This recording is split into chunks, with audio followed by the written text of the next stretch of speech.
أعوذ بالله من الشيطان الرجيم.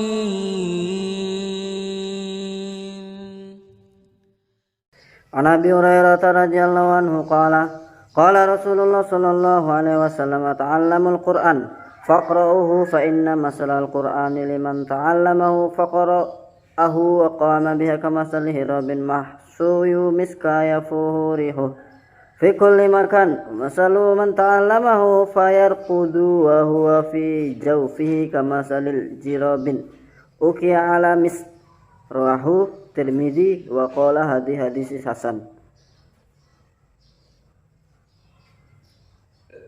Dari Abu Hurairah radhiyallahu anhu berkata, Rasulullah sallallahu alaihi wasallam bersabda, belajarlah Al-Qur'an dan bacalah ia, karena sesungguhnya perumpamaan Al-Qur'an bagi orang yang telah mempelajarinya lalu ia membacanya dan juga membacanya dalam tahajud adalah seperti sebuah wadah yang dipenuhi minyak kasturi.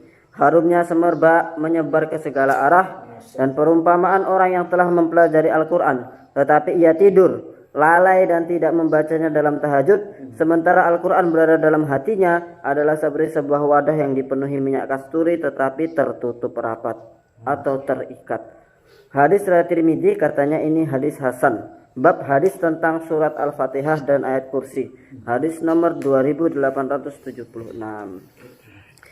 Dari Abu Hurairah radhiyallahu anhu berkata, Rasulullah sallallahu alaihi wasallam bersabda, belajarlah Al-Qur'an dan bacalah ia, karena sesungguhnya perumpamaan Al-Qur'an bagi orang yang telah mempelajarinya lalu ia membacanya dan juga membacanya dalam tahajud adalah seperti sebuah wadah yang dipenuhi minyak kasturi. Harumnya semerbak menyebar ke segala arah, dan perumpamaan orang yang telah mempelajari Al-Qur'an tetapi ia tidur atau lalai dan tidak membacanya dalam tahajud, sementara Al-Quran berada dalam hatinya adalah seperti sebuah wadah yang dipenuhi minyak kasturi tetapi tertutup rapat atau terikat. Hadis dari Tirmidzi, katanya ini hadis hasan. Bab hadis tentang surat Al-Fatihah dan ayat kursi. Hadis nomor 2876.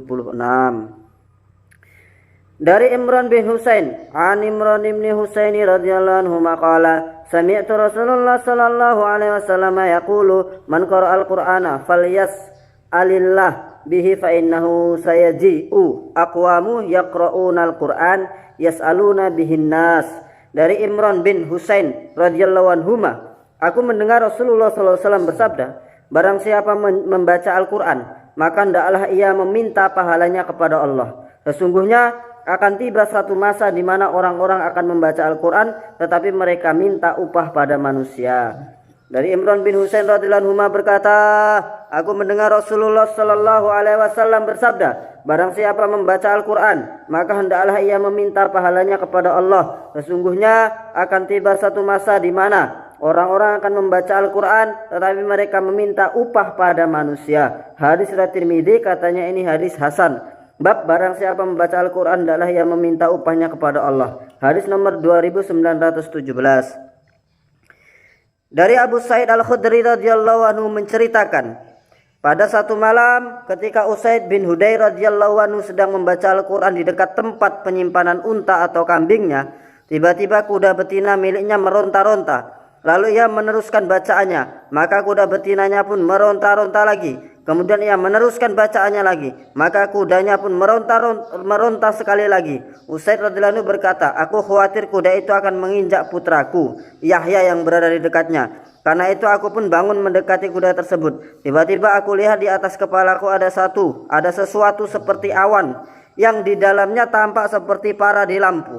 Lalu awan itu naik ke udara hingga aku tidak melihatnya lagi. Usaid berkata, pagi harinya aku pergi menemui Rasulullah SAW dan aku menceritakan kejadian itu kepada beliau.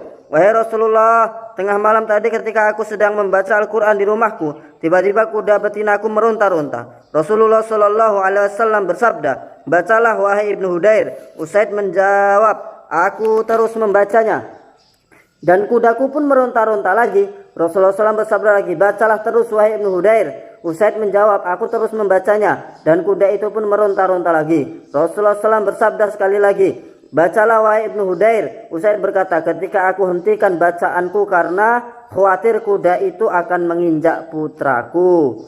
Yahya yang berada di dekatnya. Tiba-tiba aku melihat di atas kepalaku ada sesuatu seperti awan yang di dalamnya tampak seperti paralel lampu. Lalu awan itu naik ke udara hingga aku tidak melihatnya lagi. Rasulullah SAW bersabda, itu adalah para malaikat yang turun untuk mendengarkan bacaan Qur'anmu. Seandainya kamu terus membacanya, niscaya orang-orang pun akan melihatnya tanpa ada yang menghalangi mereka. Hadis Muslim bab turunnya sakinah karena bacaan Al-Quran. Hadis nomor 1859.